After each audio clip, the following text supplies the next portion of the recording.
तो जैसी बारिश रुकी हम तीनों पहुंच गए थे मार्केट की तरफ, क्योंकि कल थी राखी और अभी तक हमारा राखी की सामान नहीं आया था। तो मैं, मानसी और श्री तीनों पहुंच गए थे मार्केट की तरफ, क्योंकि हम तीनों को अपने अपने भाइयों के लिए स्पेशल राखी जो लेनी थी। मगर मार्केट में ये फ्री फायर जैसी राखियाँ क्यों आने लग गई हैं। उसके बाद मैंने ली ये मोर वाली राखी और उसके बाद श्री ढूंढ रही थी अपने भाई के लिए स्पेशल राखी। भैया अब तो बच्चे भी काफ़ी चूजी हो गए हैं, तो 10 मिनट बाद श्री को पसंद आई ये हरा राक्षस। चलो कोई ना। उसके बाद श्री ने अपने के लिए ये पिंक कलर की राखी ली।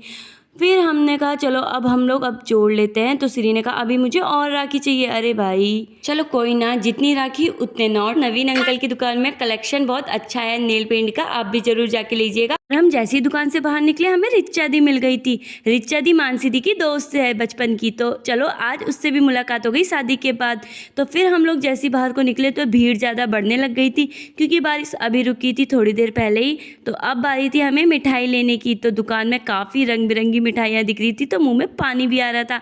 अब श्री को हो गया मैं कौन सी मिठाई खाऊंगी। हम जैसे आए थे उसके थोड़ी देर बाद दुकान में काफ़ी भीड़ हो गई थी। मन तो कर रहा था कि मिठाई की दुकान ही खोल ले। उसके बाद हमने सारा मिठाई पैक कराई और सीधे हम लोग घर को जा ही रहे थे। फिर श्री ने कहा मुझे आइसक्रीम खानी है। उसको आइसक्रीम दिलाने के बाद हम पहुंच गए घर को। देन फिर हमने शाम को अपने दोनों हाथों में मेहंदी लगाई, क्योंकि यही मौका तो होता है लड़कियों का सजने का। तो लड़कियों खूब सारा मेकअप करना कल को और खूब खूब प्यारी प्यारी लगना।